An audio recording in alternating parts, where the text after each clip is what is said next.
Part 3 of making Ursula's costume for Halloween. This is going to be a pretty long video, so please bear with me. In part 2, we finished one of the tentacles, and obviously Ursula is a squid, so she has 6. So I made another 5. I then took this black petticoat and I covered the support wires that hold the petticoat out with this wet look fabric. I also added on a bit at the bottom for a hem just to give it some character and make it a little bit longer, and at the top for a waistband.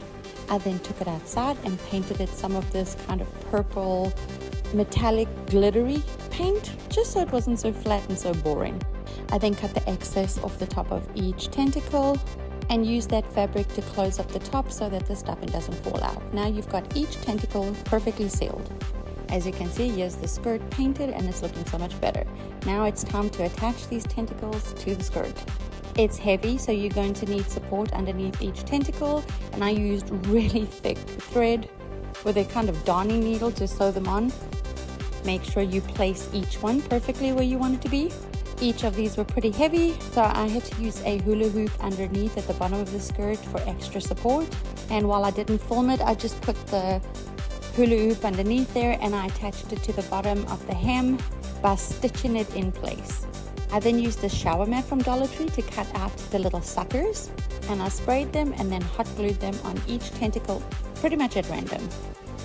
I did the same with some rhinestones. I just took some purple rhinestones. This is optional because it is pretty tedious, and you can go as heavy or as light as you want. I just think overall it makes for a better costume and adds a little bit of glam and personal touch to the costume. I put on several hundred, I would say. I didn't go too wild. Then at the seams where I joined the tentacles onto the skirt, I covered it with some of that wet look fabric by just using hot glue and gluing it over the seams. This way you don't see all the stitching pulling under the weight of each tentacle. Then to add some extra dimension and texture to the skirt, I used a combination of purple and green paint. This is actually paint that will glow under a black light. I'm not sure if I'll have a black light yet, but yeah, I just thought, why not? I still wasn't happy, so I found some color shifting paint from Rust-Oleum, and using a fishnet stocking, I just stretched it over there and then spray painted over it. Now it gives it a little bit of a fish scale vibe. I couldn't find mesh tube in black or purple at my Dollar Tree. It might be sold out, or maybe they're not getting it in this season, so I just sprayed some black.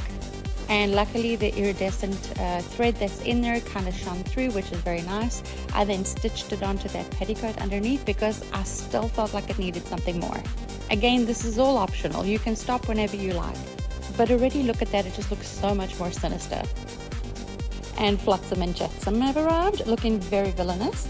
Like and follow for part 4.